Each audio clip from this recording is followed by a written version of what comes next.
गुस्से में आकर सारे लोग हमारे ऊपर हमला करने के लिए वेल में आ गए। आईपी गुप्ता जी आज बाल बाल बचे, सारे लोग हम लोग इनके साथ नहीं होते तो आज इनकी हत्या कर दी जाती। जैसे षड्यंत्र करके आए थे कि आज सदन में जो है लाठी डंडा चलाएंगे और हमला करेंगे। इनको माँ बहन के सदन के अंदर गाली दी गई। न करे इनके साथ कोई घटना दुर्घटना होता है तो अध्यक्ष महोदय सीसीटीवी निकाल कर देखना इनको किसने धमकी दिया है।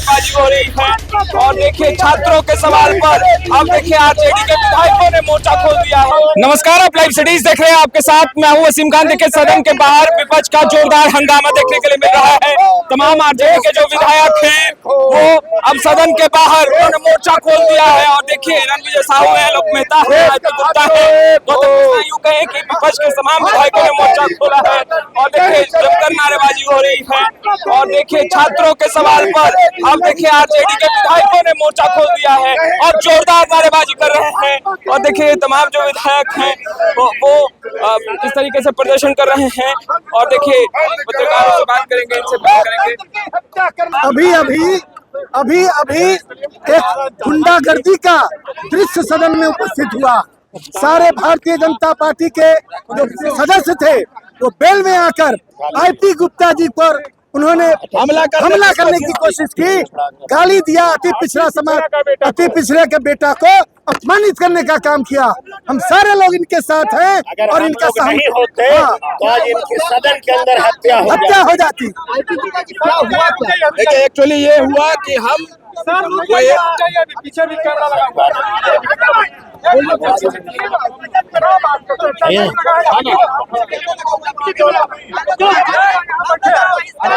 देखिए एक्चुअली हुआ ये कि अध्यक्ष महोदय ने एक माननीय सदस्य को अपनी बात कहने की कही और उन्होंने कहा कि हमलावरों ने हमारे ऊपर हमला किया और हम उठकर ये कहा कि वो हमलावर नहीं थे, वो स्टूडेंट थे, छात्र थे, जिससे में गुस्से में आकर सारे लोग हमारे ऊपर हमला करने के लिए वेल में आ गए। बाकी ये लोग बताएंगे।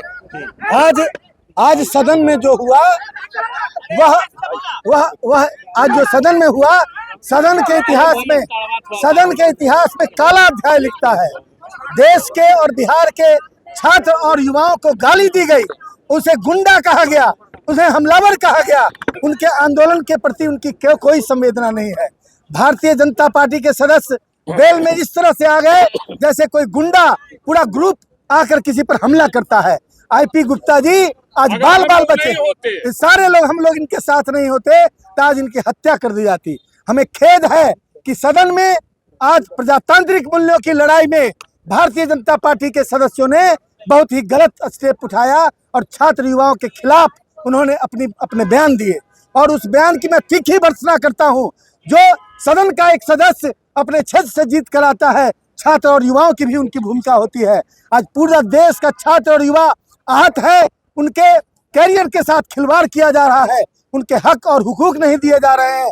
बेरोजगारी एक तरफ मुंह बाए खड़ी है, दूसरी तरफ शिक्षण संस्थाओं में गड़बड़ घोटाला चल रहा है और पेपर लीक करने वाले और इस तरह के शिक्षा माफियाओं को संरक्षण दिया जा रहा है।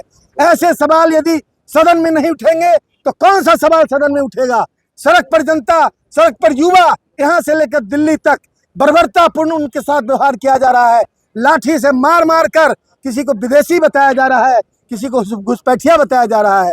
लेकिन आपने देखा होगा कि दिल्ली में पुलिस, कहा गया कि पुलिस है, सिविल ड्रेस में कोई लाठी लिए हुए छात्रों पर चार्ज किया जा रहा था, लाठी चार्ज किया जा रहा था और कहा जा रहा था कि पुलिस है। क्यों नहीं माना जाए? ये सरकारी दलों के गुंडे वहां पर बैठकर इस तरह का अंजाम दे रहे हैं और छात्रों और युवाओं के साथ बर्बरतापूर्ण व्यवहार कर रहे हैं। हम देश के छात्र और युवाओं के साथ पूरी तरह खड़े हैं, पूरी सॉलिडरिटी के साथ पूरा इंडिया गठबंधन, और उनके आंदोलन में एक एक कदम पर हम लोग के साथ रहेंगे। भाइयों, मैं आपको बताना चाहता हूँ कि आज जिस तरीके से सदन के अंदर भारतीय जनता पार्टी के लोगों ने सुनियोजित तरीके से आईपी गुप्ता जी के ऊपर हमला करने की कोशिश किया है, ये आज इतिहास का काला दिन होगा इस विधानसभा का। आपको हम बताना चाहते हैं कि आईपी गुप्ता जी की गलती क्या थी। उन्होंने तो सिर्फ इतना कहा था कि आप जिसको हमलावर करे वो हमलावर नहीं था, वो विद्यार्थी था, और जो विद्यार्थी था वो सही सवाल उठा रहा था, अपने भविष्य के सवाल को उठा रहा था। लेकिन तमाम भाजपा के लोग मिल करके पहले से षड्यंत्र करके आए थे कि आज सदन में जो है लाठी डंडा चलाएंगे और हमला करेंगे। पूरी तौर पर न सिर्फ इस घटना का हम लोग निंदा करते हैं, बल्कि बिहार और देश के तमाम जो छात्र आज संघर्ष में है, विपक्ष पूरी तौर पर उसके साथ खड़ी है और उस आंदोलन में हर समय उनके साथ रहेगी और आगे बढ़ाने का हम लोग संकल्प लेते हैं। हमें 2 लाइन बोल देते हैं। आ जाइए। आप सभी पत्रकार साथियों को ये मालूम होगा कि देश में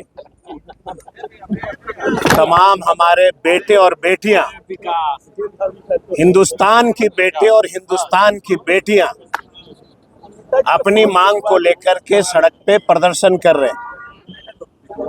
और मुझे तब बहुत तकलीफ होती है जब इसी देश की बेटियां सिर्फ देश के प्रधानमंत्री को यह कह रही हो कि निकम्बे शिक्षा मंत्री से इस्तीफा दिला दो, हमारी परीक्षाएं सही तरीके से ले लो।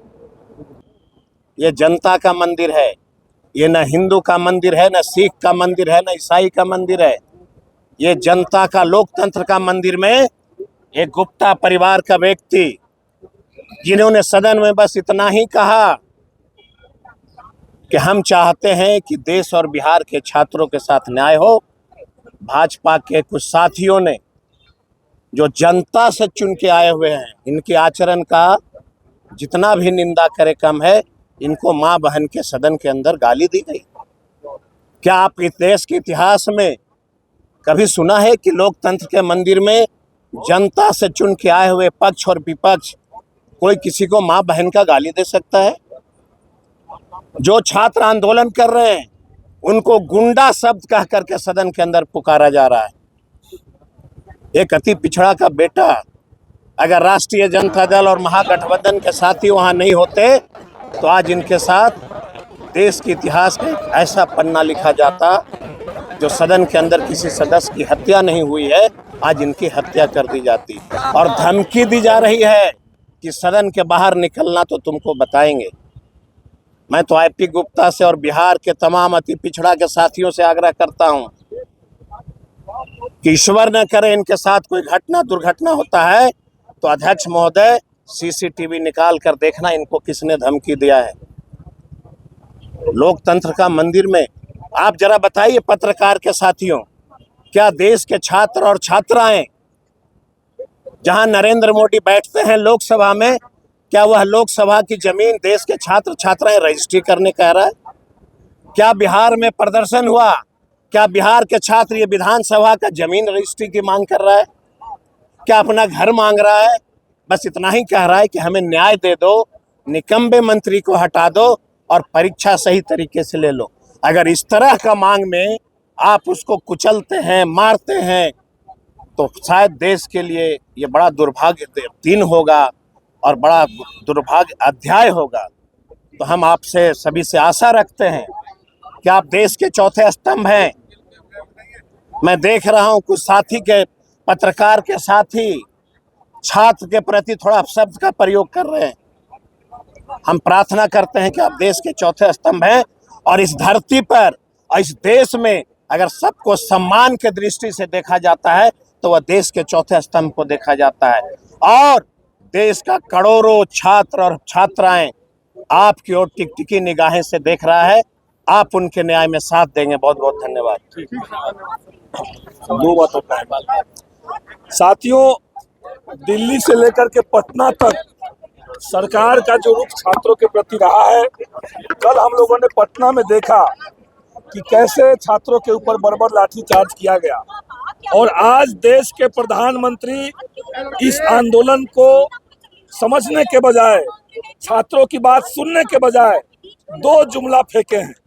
प्रधानमंत्री ने कहा है कि हम संसद के अंदर चर्चा करवाएंगे और वो दूसरी बात कर रहे हैं कि पेपर लीक के मामलों में फास्ट ट्रैक स्थापित करवा करके हम लोग जल्द से जल्द जांच करवाएंगे। पिछले 10 सालों में देश के अंदर 152 पेपर लीक हुए, लेकिन रिकॉर्ड है कि हिंदुस्तान में अभी तक एक व्यक्ति भी पेपर लीक के मामले में कोर्ट से दोषी साबित होकर के जेल में नहीं गया है।